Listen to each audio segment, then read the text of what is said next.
Muy bien, hermanos, el día de hoy vamos a atender a todo eso que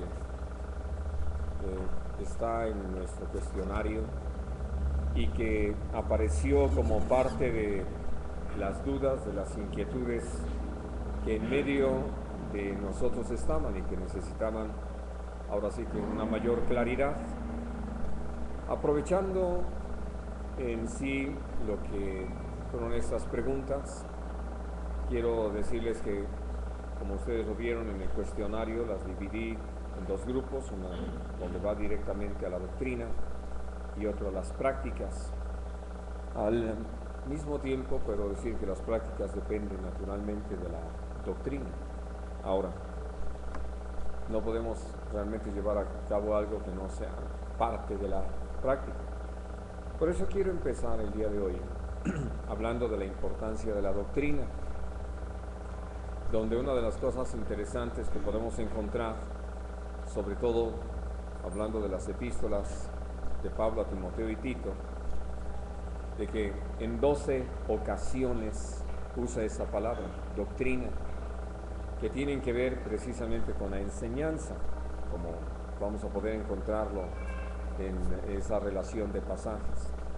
Y precisamente partiendo de estas epístolas, en el capítulo 4, vamos a leer el versículo 16, que hemos tenido la oportunidad de citar en otras ocasiones, en razón del valor que tiene esto. Primera de Timoteo.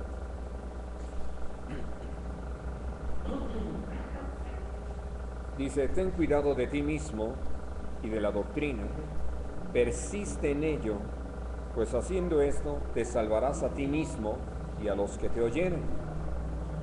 Y entonces, hablando acerca de qué tan importante es la doctrina, pues lo podemos encontrar ahora sí que en estas pocas palabras, hablando de cómo lo que nosotros creemos va a determinar la forma en que nos movemos, las cosas que hacemos. Porque una cosa es que nosotros podamos tener mucha información, que hayamos podido adquirir una serie de datos de lo que está escrito en la palabra, que inclusive lo hayamos memorizado, pero que no lo creemos realmente. ¿Y dónde se manifiesta esto? En la forma de vivir, en las cosas que llevamos a cabo. Así de que cuando estamos hablando acerca de doctrina, evidentemente estamos hablando de que no solamente es un dato que tengo en mi memoria, sino algo que he creído, como lo dice allí en Romanos 10, con el corazón, que lo creo, que por lo tanto esto va a ser mi expresión cuando yo me manifieste sobre alguna cosa. Quiero que lean conmigo en 2 de Corintios, en el capítulo 4,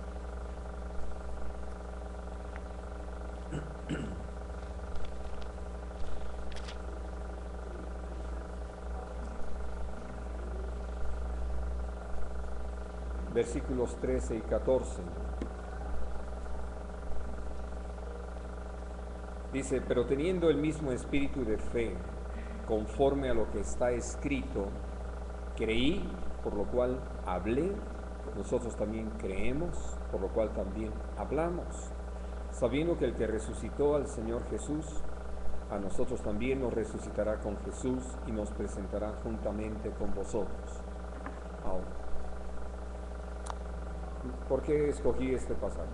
Les decía, lo que nosotros creemos es lo que determina nuestra forma de vivir.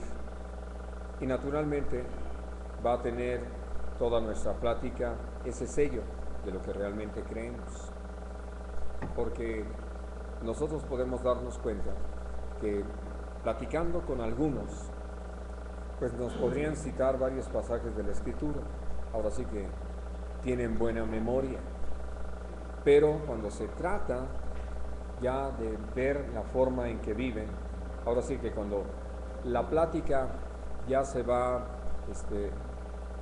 aligerando, no tiene tensión, donde no se siente la presión, entonces la gente empieza a hablar de lo que realmente cree, de lo que tiene en el corazón, y que entonces como resultado de todo eso lo que nosotros miramos es de qué forma todo lo que se está llevando a cabo, todo lo que una persona desarrolla, pues lo único que está haciendo es manifestar lo que realmente cree. Ahora, en este pasaje, el apóstol Pablo está hablando de que tenemos el mismo espíritu de fe, los que realmente hemos creído, y que por eso hay toda una transformación en nuestra vida, y que por eso lo que creemos lo hablamos.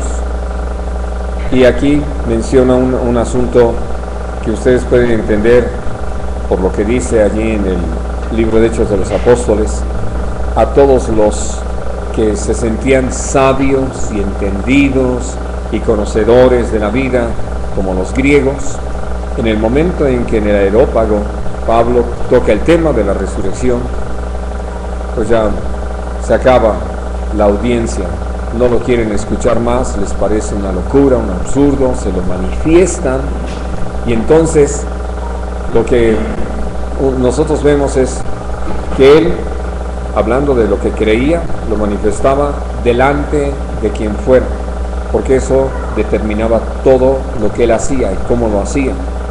Y entonces, por eso cuando estamos hablando de la doctrina, algo que nos es sumamente necesario tener presente es este asunto de cómo Dios nos ha permitido saber de Él y nos ha dado a conocer lo que es su palabra, lo que es su voluntad. Nosotros tenemos dos opciones: recibir la palabra, y la forma en que alguien va a manifestar que recibió la palabra es porque afecta su vida, la transforma, tiene una manifestación práctica. Y el que no la acepta, el que no recibe la palabra, simplemente su vida no cambia. Y puede ser que si se llega a hablar del tema, él puede decir, sí, como dice la Escritura, pero no se nota en su vida. Por eso es que es tan importante lo que tocamos aquí. Cuando hablamos de doctrina y cuando hablamos de adoctrinar a alguien, no se trata de darle la información, sino ver su formación, su desarrollo, su crecimiento. Vamos a Mateo 15.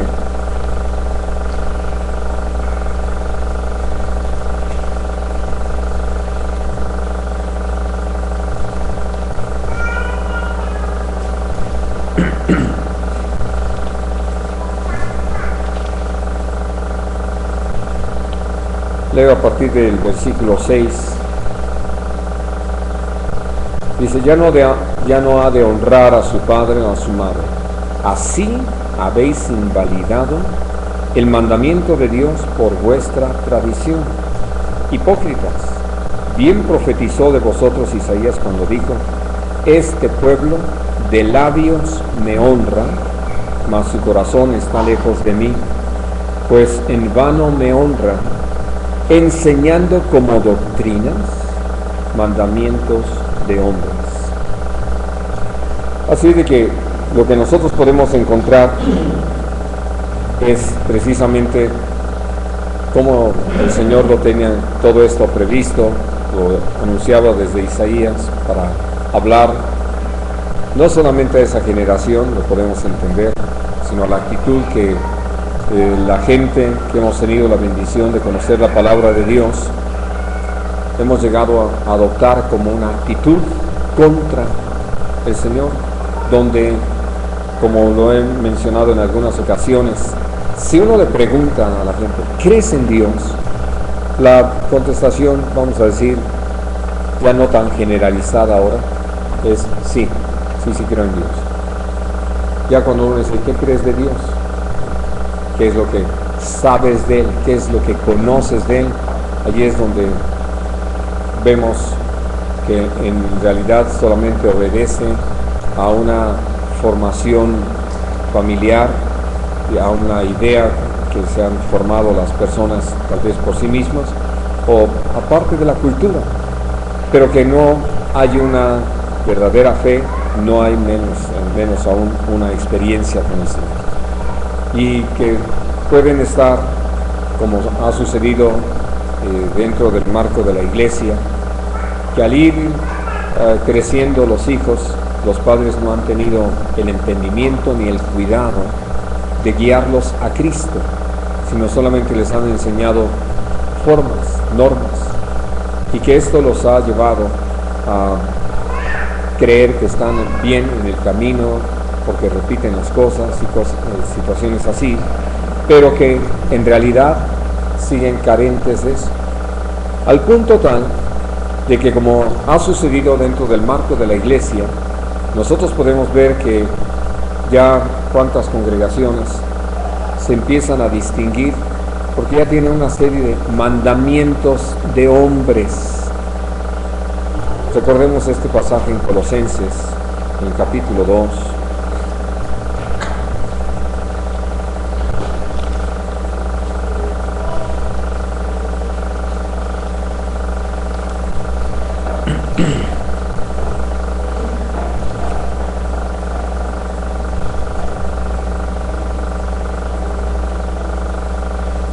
Dice a partir del versículo 20: pues si habéis muerto con Cristo en cuanto a los rudimentos del mundo, ¿por qué, como si vivieseis en el mundo, os sometéis a preceptos tales como no manejes, ni gustes, ni aun toques, en conformidad a mandamientos y doctrinas de hombres, cosas que todas se destruyen con el uso?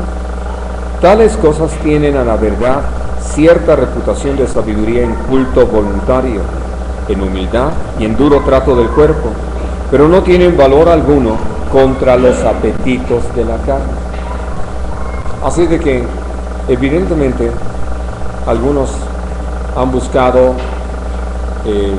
tener una especie de control de lo que puede suceder en las congregaciones, y que cuando buscando tener ese control o ese dominio, que las cosas marchen en apariencia bien, pues se imponen una serie de reglas. Puedo decir que de las más comunes, hablando de la vestimenta, que en una de estas congregaciones tuvimos la oportunidad de conocer a una familia que asistía a este lugar, y ya que estábamos en confianza, nos platicaron cómo, sobre todo por la imposición de la esposa del pastor, las mujeres debían ir de vestido, y no cualquier vestido, sino hasta los tobillos. Y entonces la hija de esta familia dice: por eso yo tengo mi jumper. Ese es el jumper dominicano, porque evidentemente pues, estábamos en su casa, vimos que tanto la mamá como la hija usaban pantalones para vestir, y entonces dice: pero tenemos para el domingo, ya sabemos que tenemos que vestirnos así. Yo le dije: bueno, de disfrazarse. ¿Por qué? Porque esa era la regla. ¿Y cuál buen resultado podía tener esto? Ninguno. Y finalmente esos son mandamientos de hombres. Si nosotros atendemos a la Escritura, nos damos cuenta de que sí, Dios nos habla de algunas cosas en las que nos llama a cada uno en lo personal y por amor a Él tomar cuidado, pero nunca como una regla a establecer sobre todos, para que llegue el momento en que lo primero que hacen uno como persona cuando tiene este tipo de reglas es, ahora sí que, darle una barridita, como digo yo, una escaneada para ver si vienen vestidos como debe ser. Y así como eso, ustedes saben que hay quienes han llegado al punto de manejar los colores en que la gente se puede vestir, ¿no? Y hablando de los hombres, aún determinadas modas, y hablando inclusive también de que nada de manga corta, cosas por el estilo. Entonces, así como eso, también, como lo vamos a ver más adelante, con la comida y algunas prácticas más. Pero lo que necesitamos entender es esto que el Señor puso en el corazón del apóstol Pablo y muy claro, son rudimentos del mundo. O sea, el mundo, para buscar tener control sobre lo que pasa, hace este tipo de cosas. Pero en la iglesia no lo necesitamos. Y entonces por eso, mientras más atendemos al Señor, nos damos cuenta de qué tan fuera de lugar está todo eso. Vamos a Mateo otra vez, pero al capítulo 16.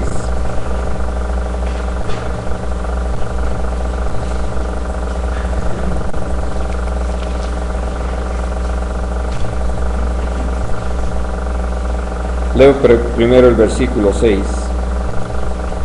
Dice, y Jesús les dijo, mirad, guardaos de la levadura de los fariseos y de los saduceos. Versículo 12. Entonces entendieron que no les había dicho que se guardasen de la levadura del pan, sino de la doctrina de los fariseos y de los saduceos. Donde lo que podemos leer en Mateo 23 es que, aprovechando aún algunos pasajes, imponían pesadas cargas sobre la gente, que eso es lo que se logra cuando se manejan las cosas como está escrito en esto que leíamos allí en Colosenses 2. De tal manera que, atendiendo a que existen doctrinas que no tienen nada que ver con el corazón de Dios, nosotros sí necesitamos atender mucho a la doctrina que enseñamos y a no repetir cosas que no tienen ningún sentido, ningún valor. Vamos al capítulo 1 de Marcos.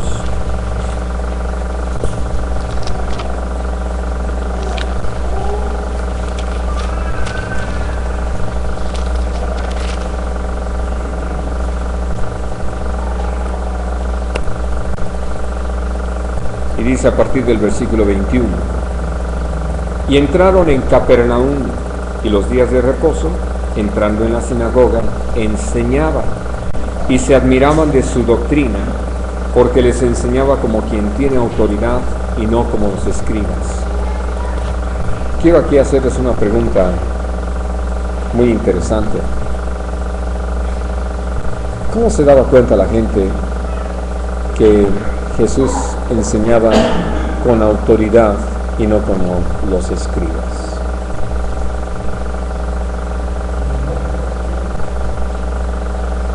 ¿El lenguaje coloquial?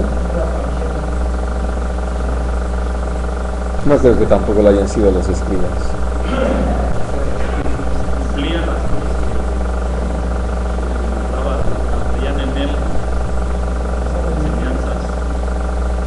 En parte. Aunque si ustedes notan, estamos hablando de que era el principio, apenas estaban viéndolo en la sinagoga, escuchándolo, no tenían mucha oportunidad de ver su accionar diario.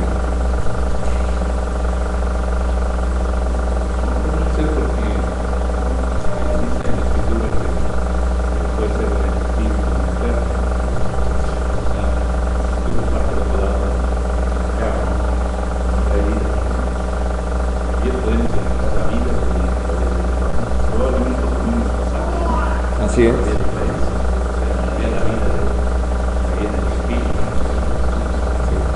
Les pregunto esto porque empezamos hablando acerca de si yo creo o no el asunto. Los escribas estaban bien enterados del asunto.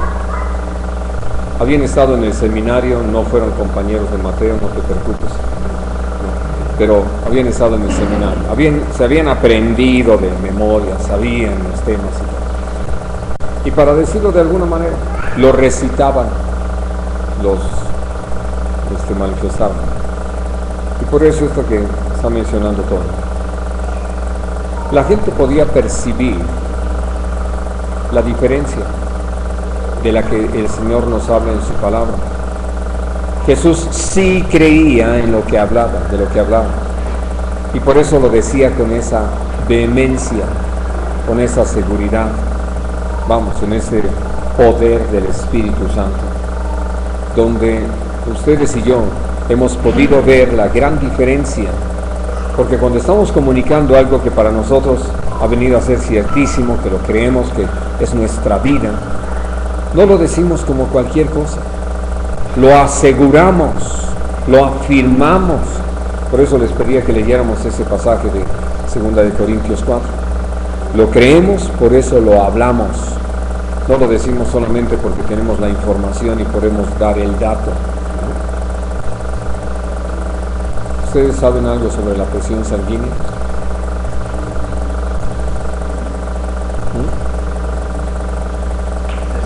¿Que se baja como chocolate?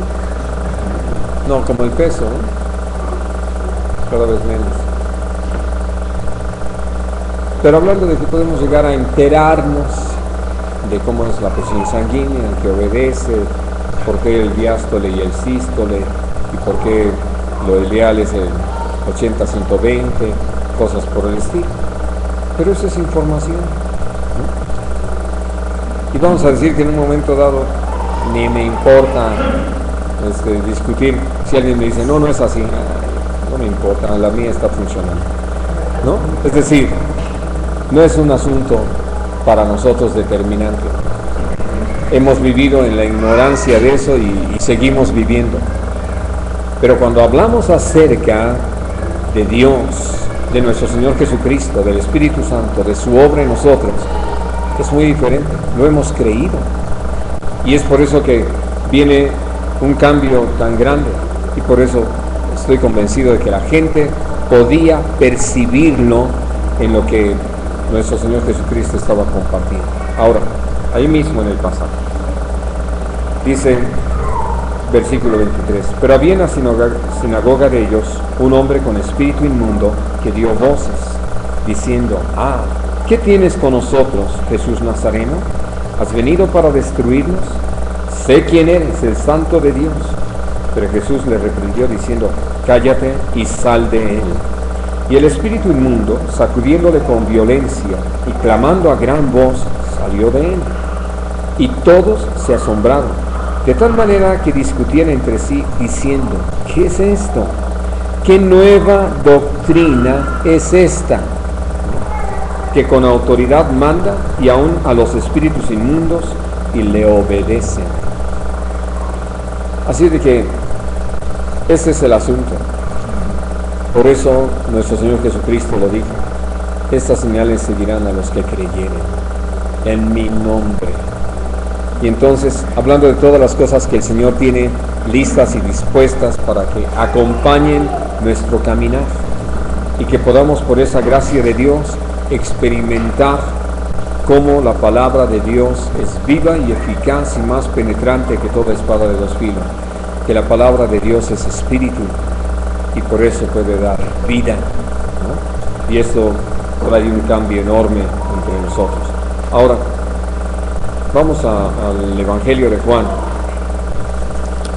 al capítulo 7.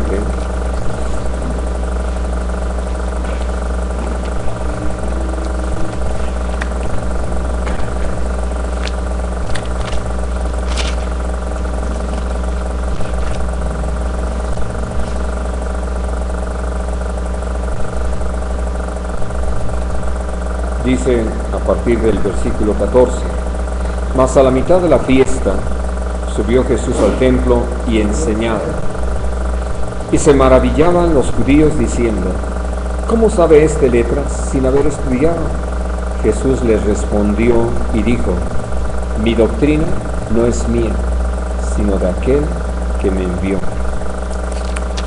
El que quiera hacer la voluntad de Dios, conocerá si la doctrina es de Dios o si yo hablo por mi propia cuenta. Y este es un punto muy importante aún enseñar a la gente en la iglesia.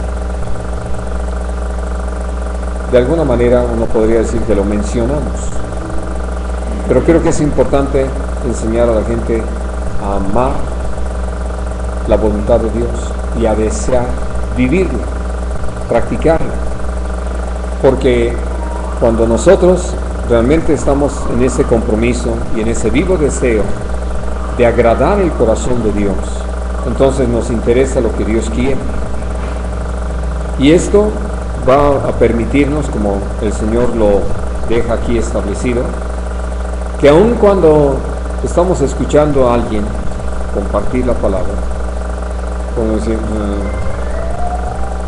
discúlpame, pero por ahí no. Eso no va de acuerdo a lo que Dios quiere. ¿Por qué? Porque nosotros estamos dispuestos a que la voluntad de Dios se cumpla en nuestra vida. Y en ese interés, naturalmente, hemos ido creciendo en esa relación con Dios. Y en esa relación con Dios, el que está trabajando de una manera eficaz y poderosa es el Espíritu Santo.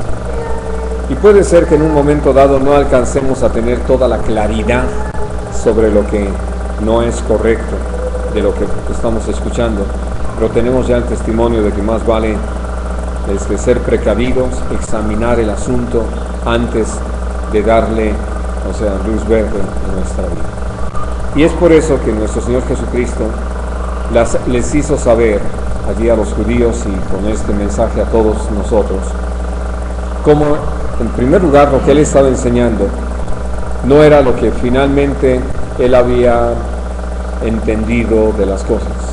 Él estaba siendo un fiel repetidor de lo que había escuchado de su Padre.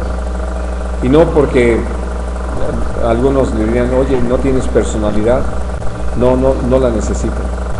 Es perfecto lo que oí de mi Padre. No tengo por qué ponerle mi sello, no tengo que ponerle algún cambio, ¿verdad? Alguna personal interpretación. Es perfecto. Y entonces, buscando el Señor ser fiel, entregó el mensaje tal como lo aprendió de nuestro Padre Celestial. Y como resultado de ello, lo que estaba enseñando, lo que estaba predicando, era palabra de vida, nada a discutirse, solo a recibirse o rechazarse.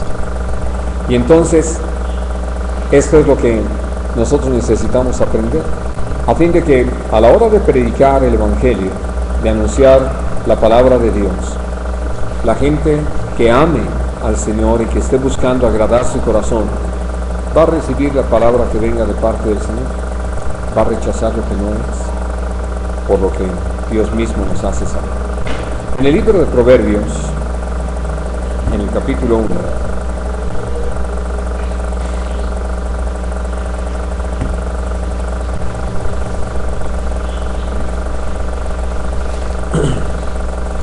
Dios llevó a Salomón a escribir esto, que está en el versículo 2. Bueno, leo desde el 1, porque le va a dar el sentido. Los proverbios de Salomón, hijo de David, rey de Israel, para entender sabiduría y doctrina, para conocer razones prudentes, para recibir el consejo de prudencia, justicia, juicio y equidad, para dar sagacidad a los simples, y a los jóvenes inteligencia y cordura. Oirá el sabio y aumentará el saber, y el entendido adquirirá consejo, para entender proverbio y declaración, palabras de sabios y sus dichos profundos. En otras palabras, todo esto que Dios le dio a Salomón, como podemos leerlo tanto en el libro de Reyes como en Crónicas, ante la petición que hizo delante de Dios de tener sabiduría y conocimiento, esa espiritual inteligencia, Dios le contestó, Dios respondió, y por eso es que él superaba en sabiduría a la gente alrededor, su fama se difundió tanto que la reina de Saba quiso ir a conocerlo. Ahora, dentro de esto, lo muy interesante para nosotros es que Dios, al inspirarle no solamente estos proverbios, sino escribir estos, porque no están todos los que evidentemente el Señor le dio, nosotros encontramos que Dios se los dio o lo inspiró con todo el propósito de poder entender lo que es la sabiduría, y nosotros lo sabemos aquí, porque el principio de la sabiduría es el temor de Dios, y el temor de Dios es apartarse del mal. Es decir, podemos ver toda una cadena mejor que la del ADN, y podemos ver cómo nos conduce a tener ese claro entendimiento, y por lo tanto lo que es la doctrina que viene de parte del Señor. Ahora, en el capítulo 29 de Isaías,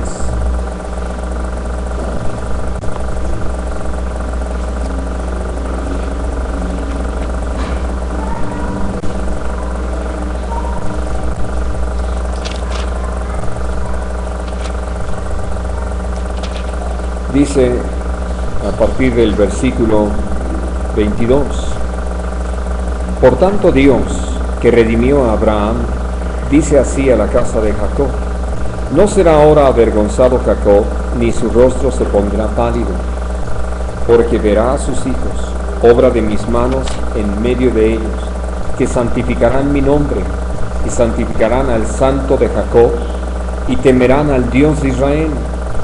Y los extraviados de espíritu aprenderán inteligencia, y los murmuradores aprenderán doctrina. Al hablar acerca de lo que Dios ha hecho con nosotros, podemos identificarnos con este pasaje. Antes de conocer al Señor, sin duda,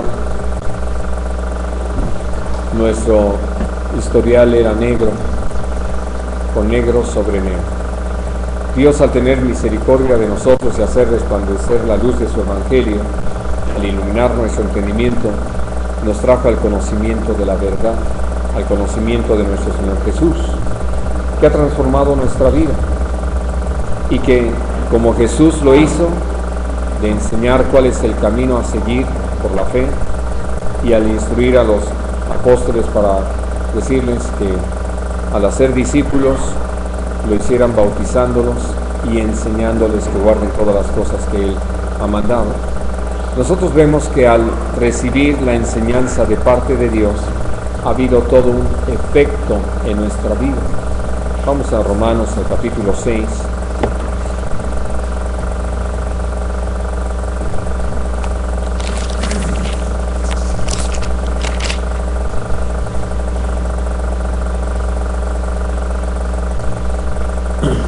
Dice el versículo 17, pero gracias a Dios que, aunque erais esclavos del pecado, habéis obedecido de corazón a aquella forma de doctrina a la cual fuisteis entregados, y libertados del pecado, vinisteis a ser siervos de la justicia. Puedo decir, está bien que esto es para nosotros como siervos del Señor, toda una pauta. Cuando enseñamos la verdad, tal como Jesús lo dijo, la gente halla libertad, no quedan esclavizados, oprimidos, limitados, sino conocen la libertad, no libertinaje, que es en lo que muchos han caído, sino la libertad. Y algo que es muy precioso entenderlo a la luz de este pasaje es eso.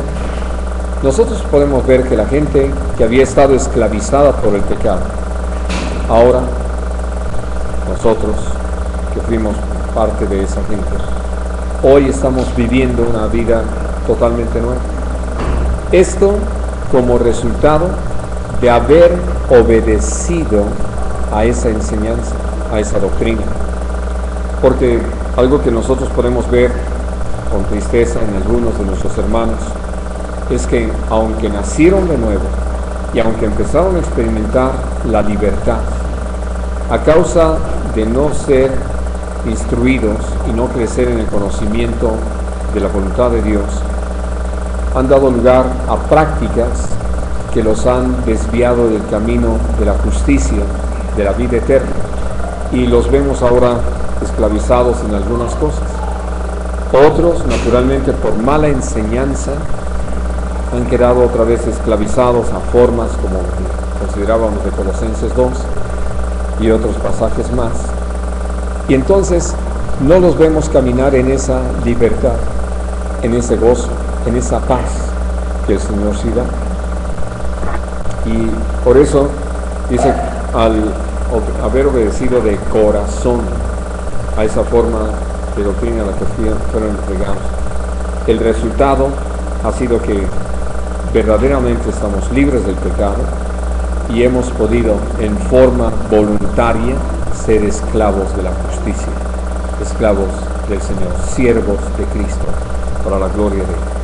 Ahora, todo esto nosotros podemos ver que es no un asunto de tomar un curso, sino algo que Dios nos enseña. Hechos 2:42.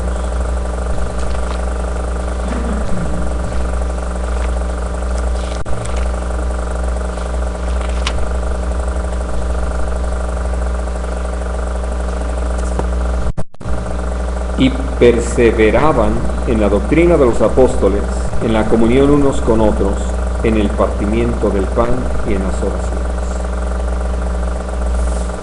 Una de las razones por las que nosotros podemos entender que Dios guió a Pablo a escribir allí en Hebreos, de que no dejando de congregarse como algunos tienen por costumbre, es precisamente porque ¿qué hace alguien que no se congrega? ¿En qué se ocupa cuando no se congrega? ¿Tienen ustedes alguna idea?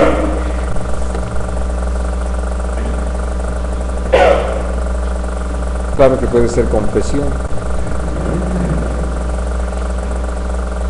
Pues de nada edificante, nada que realmente nos ayude o que nos permita permanecer. Y que hay quienes se disculpan diciendo, no, pero yo sí oro y sí leo mi Biblia. Le digo, ¿y qué te dice Dios en su palabra?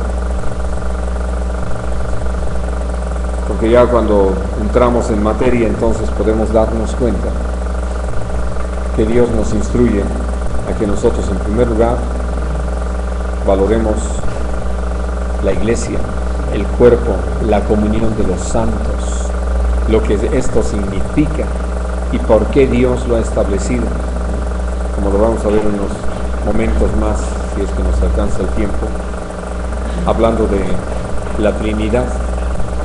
Ahora, una vez que nosotros podemos entender este asunto de la doctrina, es decir, de el perseverar, hay algo que dice claramente el Señor en su palabra con respecto a qué busca Dios en la comunión de los santos y por qué es tan importante perseverar como iglesia.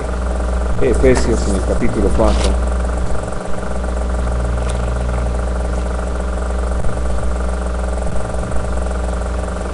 Leo a partir del versículo 11.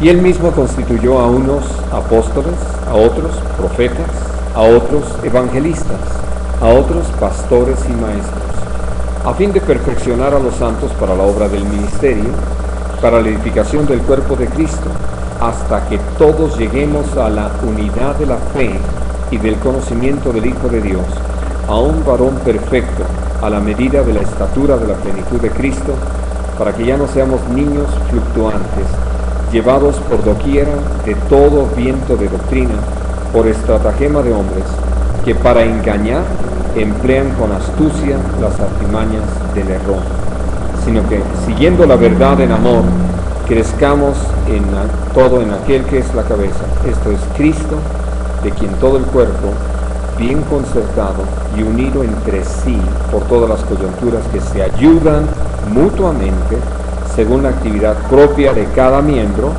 recibe su crecimiento para ir edificándose en amor. Así de que el propósito del Señor, como lo acabamos de leer, es que al tener esa comunión, al tener ese cuidado, como también lo dice Hebreos 3, que miremos que ninguno de nosotros haya corazón malo de incredulidad, y para ello necesitamos mantenernos en esa comunión para percatarnos de cuando alguien no está afirmándose en el Señor o está dando lugar a la duda o al engaño, y podamos entonces trabajar juntos para ir edificándonos en ese amor y no ser ya llevados de aquí para allá por todo viento de doctrina, por ese estratagema de hombres que para engañar utilizan las artimañas del error, sino que nosotros podamos afirmarnos y estar cuidando precisamente lo que es la práctica de esa doctrina. Ahora, en Hebreos, en el capítulo 13,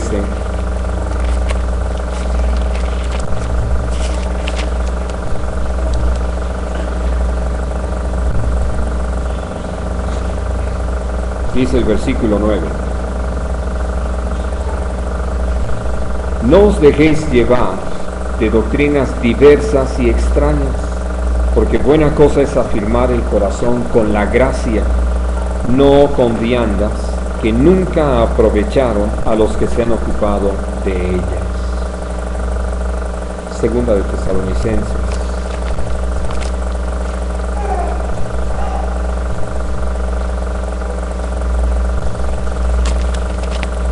capítulo 2, versículo 15. Así que, hermanos, estad firmes y retened la doctrina que habéis aprendido, sea por palabra o por carta nuestra.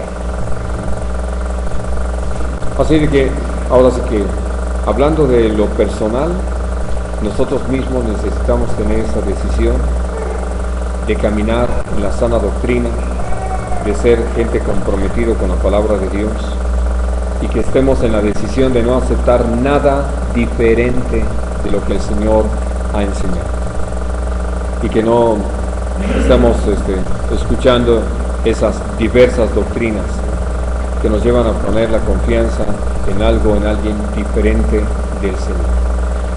Y entonces tenemos como siervos de Dios toda una tarea en ese sentido, ya que está ahí a la mano Timoteo, 1 Timoteo 1, dice en el versículo 3, cosas que hemos hablado en el pasado, pero que vale la pena recordar.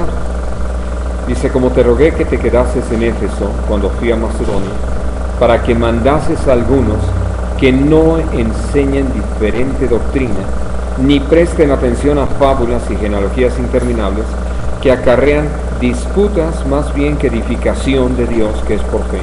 Así te encargo ahora.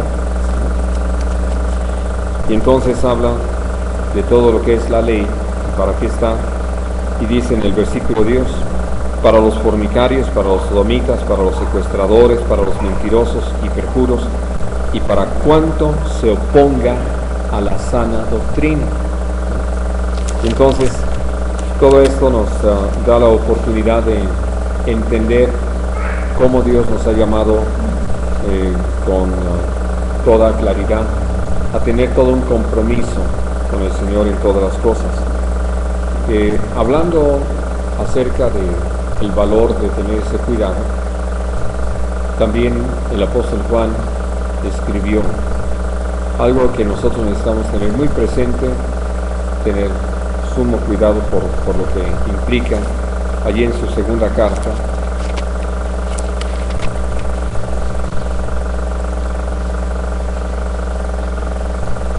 Dice en el versículo 8: mirad por vosotros mismos, para que no perdáis el fruto de vuestro trabajo, sino que recibáis galardón completo. Cualquiera que se extravía y no persevera en la doctrina de Cristo, no tiene a Dios. El que persevera en la doctrina de Cristo, ese sí tiene al Padre y al Hijo. Si alguno viene a vosotros y no trae esta doctrina, no lo recibáis en casa, ni le digáis bienvenido, porque el que le dice bienvenido participa en sus malas obras. Es segunda de Juan.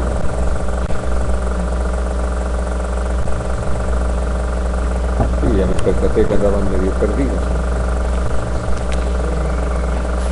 Sí. Muy bien. Ahora, son cosas muy claras. Alguien que se extravía de la doctrina, lo que pierde es su relación con el Señor, como lo dice también Gálatas 5, ¿no? Por haber escuchado a los judaizantes, se desligaron de Cristo y cayeron de la gracia. Y estamos hablando entonces de que pusieron en riesgo su salvación, estaban a punto de perder su salvación. Por eso la palabra llegó en forma oportuna. Los que atendieron, creo que Dios los renovó. Los que se sentían muy pagados de sí mismos y que no querían que nadie les enseñara otra cosa y estaban convencidos de lo que estaban haciendo, pues se encontraron más lejos de Cristo entonces. Por eso Dios nos advierte eso. Y muchas cosas más que hemos tenido la oportunidad de estudiar. Les decía que en las epístolas de Pablo a Timoteo y Tito, en 12 ocasiones toca el tema, diciendo conoces mi doctrina, hablando acerca de los que no perseveran en la doctrina de Cristo, etc. De tal forma que nosotros entendemos lo que leíamos al principio, el valor de la doctrina, la importancia que tiene de que nosotros tengamos una sana doctrina, como Pablo se lo escribe a Tito. Tú persevera en todo lo que es concerniente a la sana doctrina, y que entonces, como resultado de ello, podamos enseñar a la gente palabras de vida. Y quiero insistir, no se trata no solamente de que sepamos lo correcto, sino que lo creamos, porque, como lo dice en Judas, que contendamos ardientemente por la fe que una vez ha sido dada a los santos, es decir, sobre las cosas que son verdaderas, lo que Dios realmente quiere, nos paremos firmes, y que no cedamos en nada, ¿no? Donde, bueno, es que a lo mejor no es así tan creación, a lo mejor hay algo de evolución, pues ya ahí empezamos a ceder el terreno y a ser engañados. En realidad creemos a lo que Dios dice, así que tal como está escrito. Sé que para algunos les puede parecer que vamos a estar en un plan de gente cerrada, pero al contrario, es Dios el que nos ha abierto el entendimiento y nos ha permitido verlo a Él. Y por eso, cuando estudiamos todos los aspectos doctrinales, lo hacemos en razón de esto, y que fuimos llamados a creer. Ahora, yo sé que ya creyendo en el Señor, naturalmente nos encontramos con algunas cosas, como el mismo apóstol Pedro lo escribe, difíciles de entender. Pero para eso nos reunimos como iglesia. Por eso dice, de las cuales nuestro amado hermano Pablo ha escrito casi en todas sus epístolas. Así de que podemos ir con el que inspiró al apóstol Pablo, no con el apóstol Pablo, porque creo que ya ustedes saben que está prohibido invocar a los muertos. Y entonces, por eso vamos a tener la oportunidad de que bajo la dirección del Espíritu Santo, como si lo rogamos al Señor, podamos atender a todo lo que es este tema. Y empezamos entonces con la pregunta número 1. ¿Qué entienden por el tema de la Trinidad? Como ya había algunas respuestas y me preocupaba, hay algunas cosas que creo que vale la pena atender. Vamos a Génesis capítulo 1.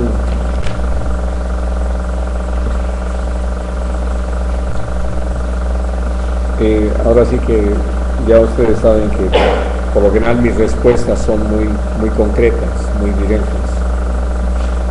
Probablemente nos llevemos de 2 a 3 lunes contestando lo que es la Trinidad. Y quiero pedirles que participen, que hagan todas las preguntas que quieran, o que opongan todo lo que consideren que no es, ¿verdad? Es decir, que despierten, que se mantengan despiertos. Yo creo que vamos a pedir café cargado de aquí en adelante para que puedan estar muy atentos. Bien, ahora, vamos entonces en Génesis capítulo 1 a mirar algo que Dios nos hace saber prácticamente desde el principio de su palabra. Y anhelo, al contestar esto, evidentemente contrarrestar doctrinas que se han generado alrededor de Dios, pero que no corresponden a lo que está escrito en la palabra de Dios. Allí en el versículo 26 dice: entonces dijo Dios, hagamos al hombre a nuestra imagen, conforme a nuestra semejanza, y señoree en los peces del mar, en las aves de los cielos, en las bestias, en toda la tierra, y en todo animal que se arrastra sobre la tierra. Capítulo 3, versículo 22. Y dijo Dios el Señor: he aquí, el hombre es como uno de nosotros, sabiendo el bien y el mal. Ahora pues, que no alargue su mano, y tome también del árbol de la vida, y coma y viva para siempre. Capítulo 11.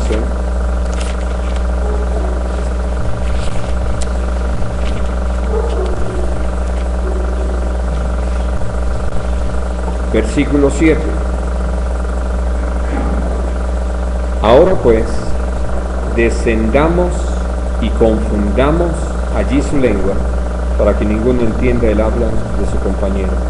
Así los esparció Dios de allí sobre la faz de toda la tierra, y dejaron de edificar la ciudad. ¿Qué encuentran como común denominador en estos tres versículos? Que habla en plural. Aunque en nuestro español empieza en singular. Y dijo Dios. Pero evidentemente, por la forma en que se manejan las palabras en los idiomas, el que pudieran escribir allí en la traducción, que sería lo más correcto, en plural, hubiera dado lugar a una gran discusión con algunos que por eso empezaron a inventar el misterio de la Trinidad. ¿Ustedes han leído en la Biblia esa expresión?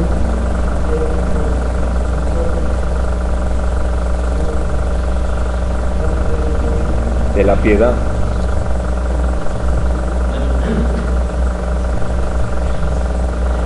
Nunca existe esa expresión en la Biblia, porque eso no es un misterio, porque Dios siempre se dio a conocer así, desde el principio. Y una de las cosas interesantes para nosotros es que ya metidos en este tema, algo que encontramos es que en general ustedes han tenido la oportunidad de relacionarse con todos los que han divulgado los nombres en hebreo. Y entonces Elohim, el Shaddai, el Elión, el Elcana, el Sabaoth, todos esos nombres que ya de repente se volvieron más difundidos o de mayor conocimiento en medio de la iglesia, todos son plurales. Y precisamente para hablar de eso, aún el término Adonai, que fue el más común para utilizarlo. Y entonces, lo que nosotros leemos en singular, en realidad, como lo acabamos de ver, habla de plurales. Pero vamos entonces a Deuteronomio, al capítulo 6, al Shema.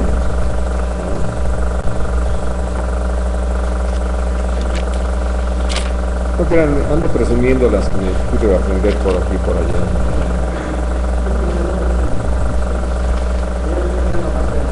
Sí. Dice el versículo 4: Oye Israel, el Señor nuestro Dios, el Señor uno es, y amarás al Señor tu Dios de todo tu corazón y toda tu alma, con todas tus fuerzas. Eso es sin duda lo que ha traído para muchos una gran confusión. Aquí dice que es uno. Y como les digo, hay algo que necesitamos entender y lo vamos a mirar ahorita en la palabra, sin necesidad de ir a ningún otro libro. La diferencia entre cantidad y calidad. Cantidad en cuanto a número de veces, que es el número uno, calidad de único. Y entonces, sin meternos ahora sí que en mayores problemas, vamos a Marcos, al capítulo 10.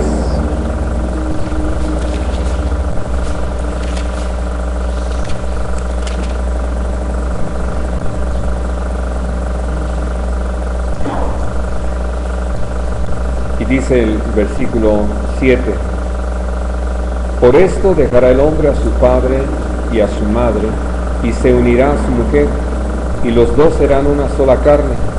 Así que no son ya más dos, sino uno. Cantidad, calidad. Número es calidad de único. Vamos a Juan, capítulo. En cantidad siguen bien 2. Pero más les vale que actúen como uno solo. Juan 10.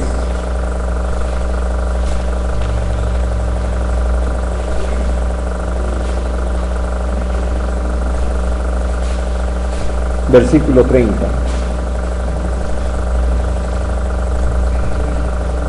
Yo y el Padre, uno, somos.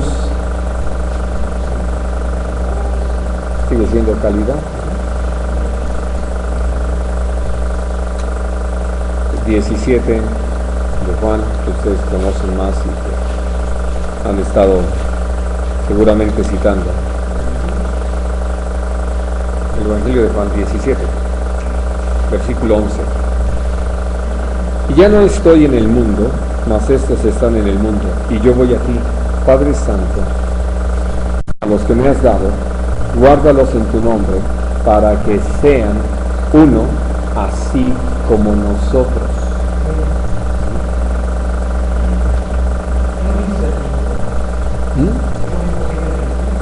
Sí, veamos, es una oración que va fortaleciéndose y repitiéndose aquí en el versículo 21 y que lo vamos a ver más adelante. Pero aquí es cantidad o calidad.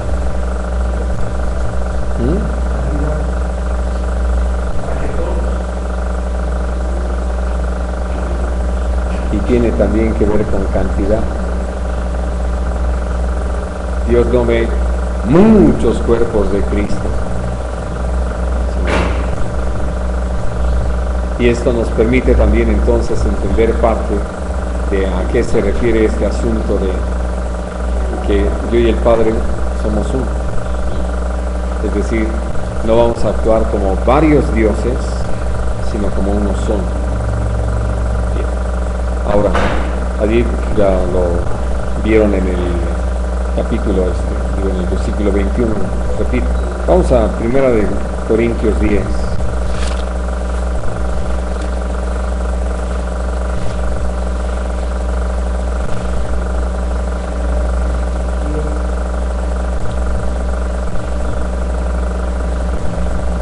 Y dice el versículo 17, siendo uno solo el pan, nosotros con ser muchos somos un cuerpo, pues todos participamos de aquel mismo pan.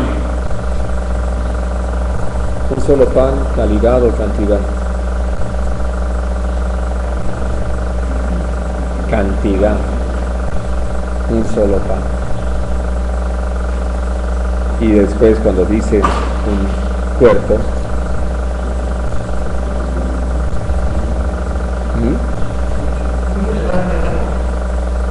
cantidad,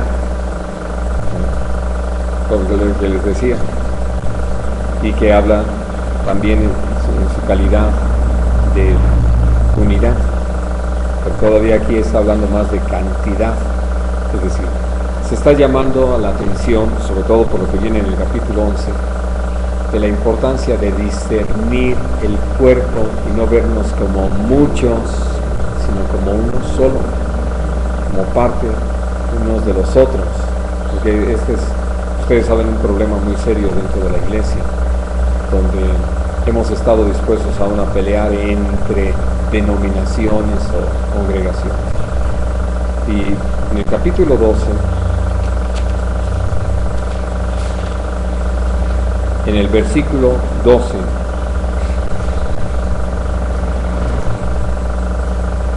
dice, porque así como el cuerpo es uno y tiene muchos miembros, pero todos los miembros del cuerpo, siendo muchos, son un solo cuerpo, así también Cristo. ¿No? Luego en el versículo 20, pero ahora son muchos los miembros, pero el cuerpo es uno solo. Es decir, Dios nos va dando en la misma palabra la oportunidad de ver que lo que algunos han querido reducir solamente a número puede hablar de unicidad, de calidad de único y no como lo quieren manejar en razón de desconocer al Padre, diferente en cuanto a persona como Hijo, diferente al Espíritu Santo como Espíritu Santo. Y entonces, por eso lo que estamos leyendo es así de claro para nosotros. En Gálatas, en el capítulo 3, se vuelve a tocar acerca de quienes hemos venido a ser parte del cuerpo.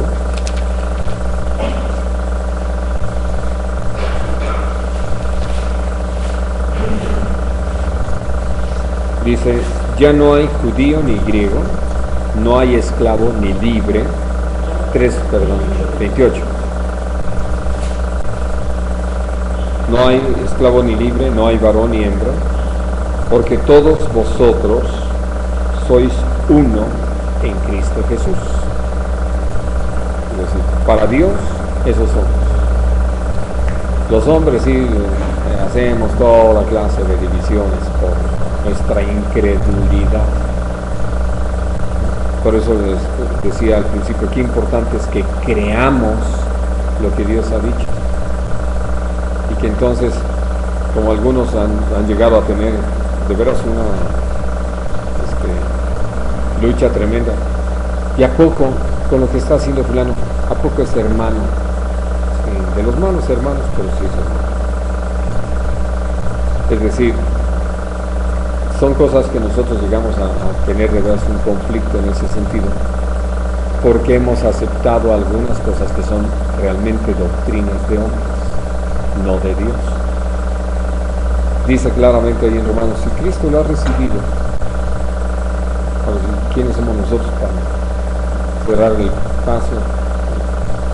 Son de aquellos que se han creído que el apóstol Pedro tiene las llaves y se las piden prestadas y le cierran, ¿no?, para que no entre y que una descalificada. Pues realmente no hay tal.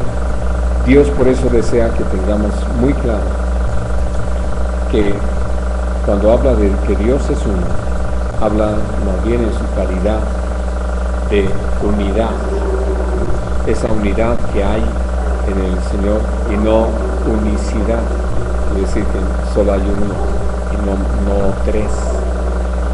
Y es por eso que algunos que han llegado a manifestar una doctrina diferente han llegado a decir que Dios usó el papel de Padre en la creación, de Hijo en la redención y de Espíritu Santo en la santificación.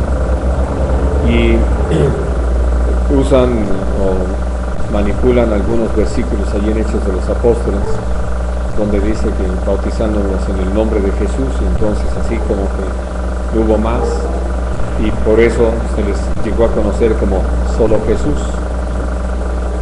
Pero ya ustedes saben, por ejemplo, que los testigos de Jehová insisten y manejan la figura del Padre. Pero hay quienes en el último tiempo ya prácticamente dijeron, entonces pasó y ahora es la era del Espíritu Santo. ¿Por qué no han leído que desde el principio el Espíritu Santo estaba ahí, se movía sobre las del abismo? Pero finalmente, por eso necesitamos mirar que Dios, cuando habla de que es uno, es que trabaja en esa unidad. Nunca va uno en contra del otro. Todos van en el mismo sentido, con el mismo propósito, en la misma visión. Y nos llaman a nosotros, la iglesia, a actuar igual. Porque han hecho de nosotros un cuerpo, por eso allí es número. Entonces nos llaman a creerlo, para que entonces estemos dispuestos, solícitos, a guardar la unidad del cuerpo en el vínculo del Espíritu. Y entonces podemos ver la gran diferencia entre una situación y otra. ¿Alguna pregunta? Por eso, alguna vez decías que el ejemplo del globo está muy fuera de lugar. Pero, por eso yo lo llegué a usar, quería yo ver muy lejano, no hacerlo tan entendible de la Trinidad, pero porque a veces no explicamos que pueden haber, hablando de los miembros del cuerpo,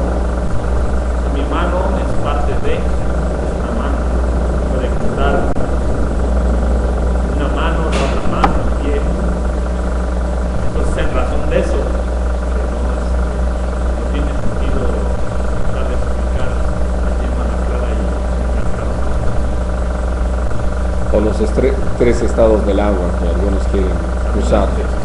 Sí. Que a veces es vapor y que a veces es hielo, que a veces nada más el líquido. Así es.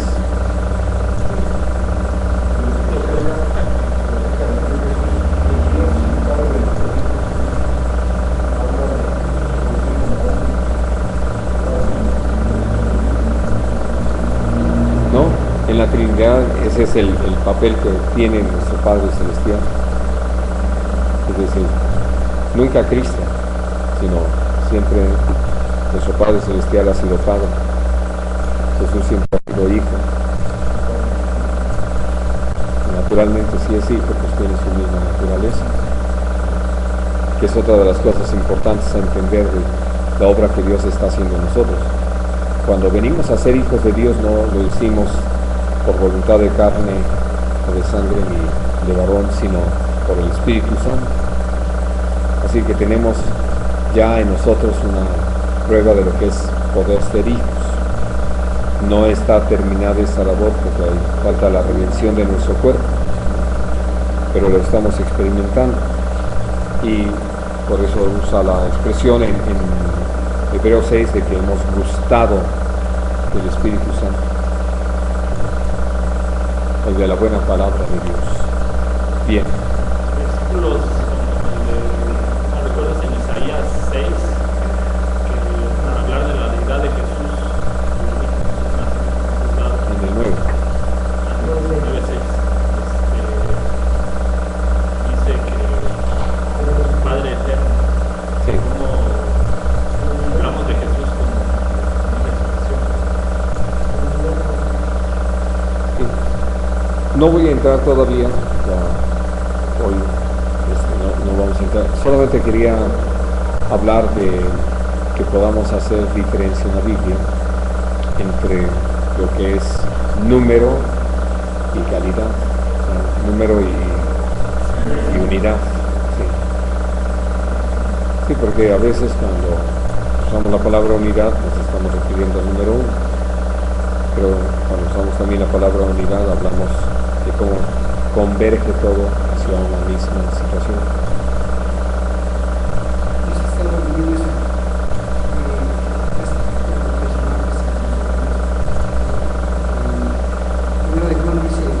Sí, perdón. Quiero que me entiendan un poquito, mis queridos hermanos. Todavía no vamos a hablar del Padre, del Hijo y del Espíritu Santo. Vamos a tratar esos temas con la ayuda de Dios dentro de 15 días, aquí. Lo que me interesaba mucho, y por eso se los estoy recalcando, es que podamos ver que en la palabra de Dios tenemos suficientes ejemplos para poder hacer la diferencia en cuanto al usar la palabra uno se refiere a el número o a la acción de unirse.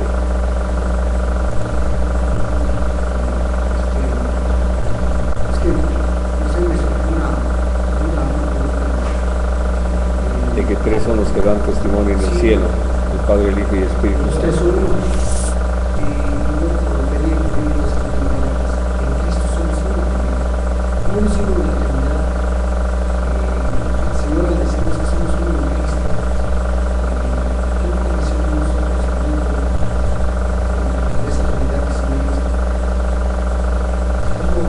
¿Dónde encajamos? Sí, en el cuerpo de Cristo.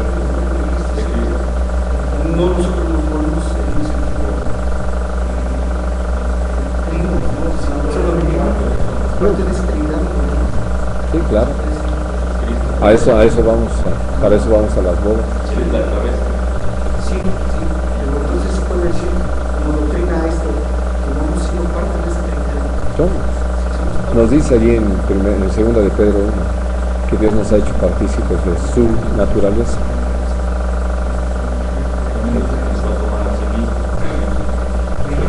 Así es. Es que pudiera ir sobre esto. Algunos escuchar que esto es muy Exagerado. Sí. Muy, ¿cómo tú te haces igual a? Pero no es que yo no, Él me hizo. Él me hizo. Así es. Pues quería tener me hizo santo y me hizo su hijo y me hizo su heredero, etc. Así es. No tiene que ver, resulta Jesús, no dice en la escritura, sois dioses. Dioses hoy, sí, citando el Salmo. Hablando no tanto en este plan, porque no está aplicado en ese sentido. Si ustedes leen con todo cuidado, está aplicado en general al ser humano, en razón de poder tener la capacidad de responder hacia lo que ha sido la demanda de parte de Dios a los hombres. Porque la gran excusa es que lo que Dios me pidió no puedo. Sí puedo, creyéndolo. Entonces el creer es también una capacidad que Él nos ha dado.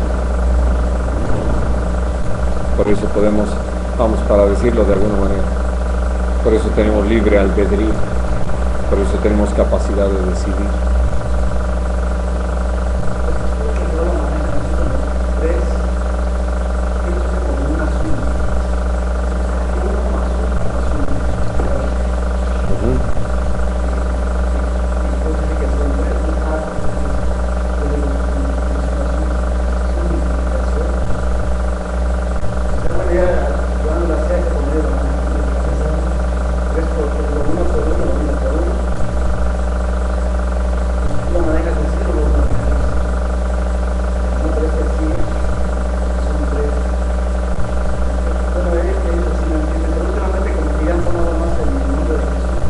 Naturalmente, pero tienen razón, es uno más uno. Sí, pues es el Padre, el Hijo, el Espíritu Santo. El Padre es Dios, el Hijo también es Dios, y el Espíritu Santo también es Dios. Entonces, son tres personas, por eso hablamos de Trinidad, que actúan en unidad.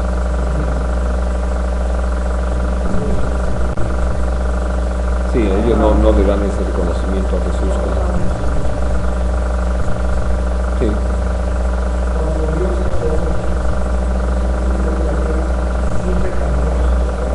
Absolutamente. Muy bien.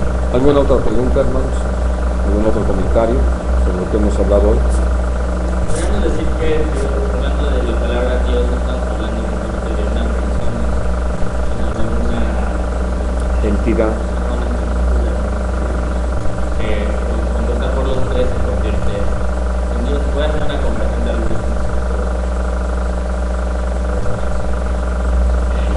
Pero es como lo que hemos dicho de la bestia, que es un sistema. Que claro, una bestia, pero es un sistema de muchas personas.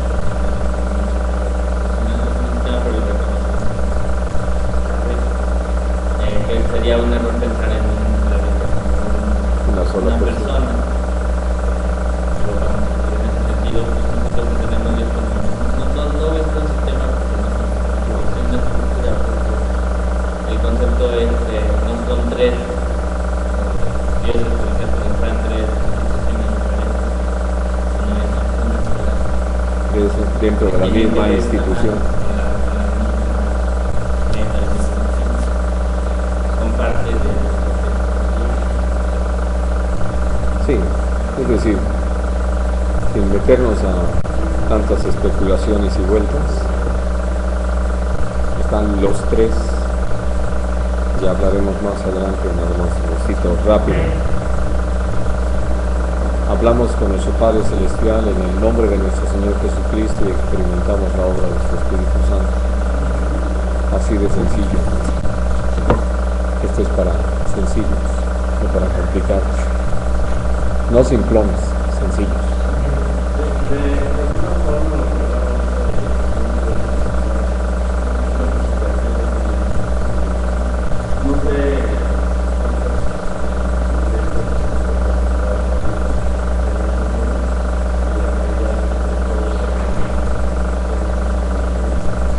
Claro.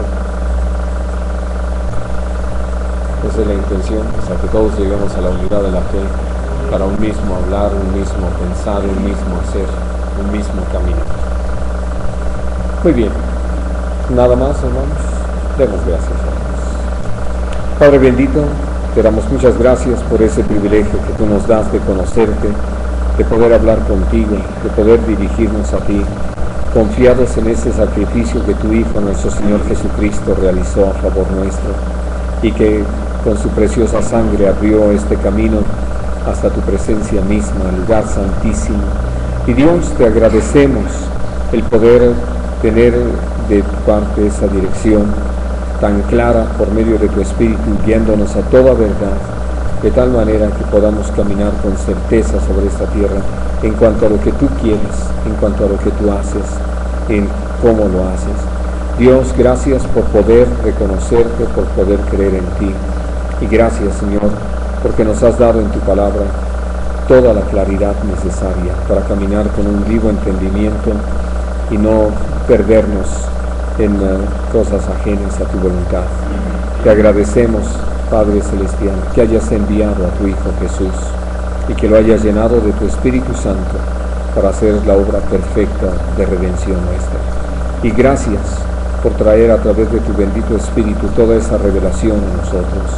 Te agradecemos el poder caminar de esta manera. Te pedimos en el precioso nombre de Jesús que nos afirmes en esta relación contigo, que tú la prosperes. Tú eres el que das el crecimiento. En eso estamos confiados y nuestro anhelo es servirte con todo entendimiento, con todo amor, con toda disposición, para honra y gloria de tu santo nombre, en el nombre precioso de Cristo Jesús.